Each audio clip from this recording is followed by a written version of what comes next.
Welcome to RulerRevolution.com. I'm Patty Nethery, owner and inventor of Ruler Revolution. In today's segment, we're going to go over the new Sticks and Stones rulers. I have both of them here in front of me. One comes in a 2.5 inch wide strip, and the other comes in a 2-inch wide strip. Each is packaged with instruction sheets that give you the basic instructions, and that is what I will go over with you now.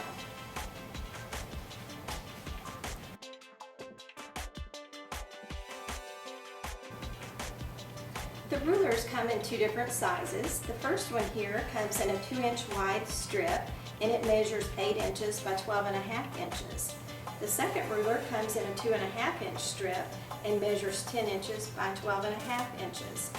Also, you will notice that there's slots in the rulers and some arrows. The slots are for marking with your marking utensil because the marks that you will make will become your sewing lines or your cutting lines.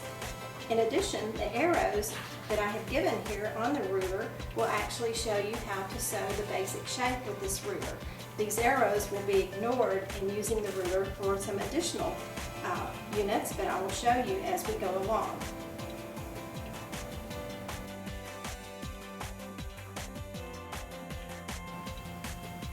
The first step is to select two coordinating pieces of fabric.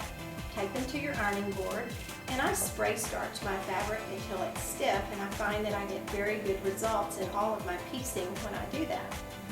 Once you have the fabric starched, put right sides together of your pieces, and then take your Sticks and Stones ruler and line it up at the very top of your piece, or your pieces.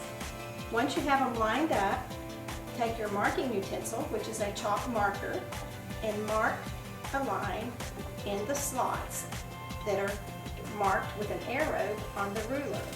In addition, mark the vertical lines of the ruler, and once those are marked, slide the ruler up and repeat the markings just like you did at the top, following the marks that are marked with little red arrows, the vertical lines and the horizontal lines. Now let's move on to the next step. The next step is to take your marked piece to the sewing machine and line up the diagonal line under your sewing machine needle. Sew on the diagonal line all the way to the outside edge.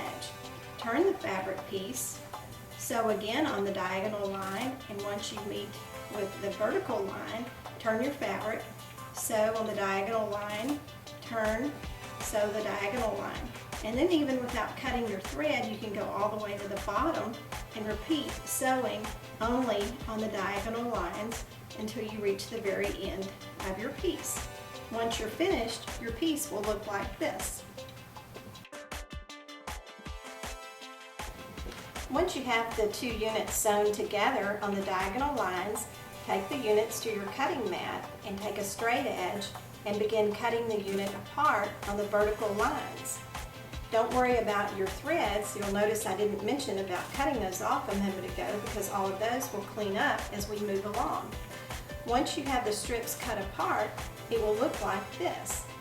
Once you have it in this position, turn it over, take your scissors, and cut through the middle of the top layer of fabric. This is what is going to become your accent corners. Once you have that cut apart, then you'll take it to your ironing surface, open it out, and press it open. When it's pressed open, it looks like this. And then lastly, take your straight edge again and cut off these extra ears, and you will have this unit.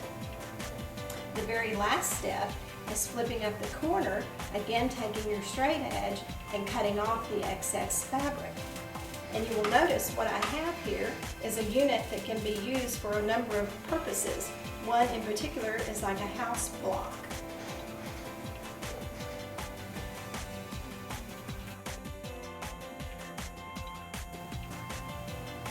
The next way to use the Sticks and Stones ruler is to make picket fence units. And in order to do that, you select two coordinating pieces of fabric, starch and iron them, put right sides together. And when I mark this time, I'm going to lay the ruler over my fabric, and I'm going to mark the slots that go the same direction all along the top of the fabric units. In addition, I'm going to mark the vertical lines and the horizontal lines. Once the marking is completed, it will look like this. Then I will take it to the sewing machine and I will sew from this point to here, skip over, sew on the diagonal line, skip over, sew again on the diagonal line, skip over, and sew the last diagonal line. That is all the sewing that is necessary for these units. Once the units are sewn, take your straight edge and begin cutting the units apart. And you will line up your marked vertical lines in the slots of your ruler. Take your rotary cutter and cut on the vertical line. The unit will look like this. Once it's cut, take it to your ironing board and press it open.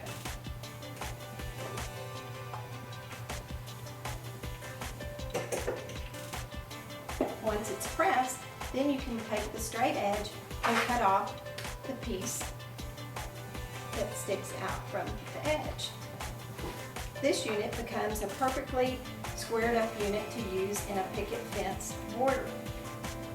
The last step of this unit is to cut off the excess under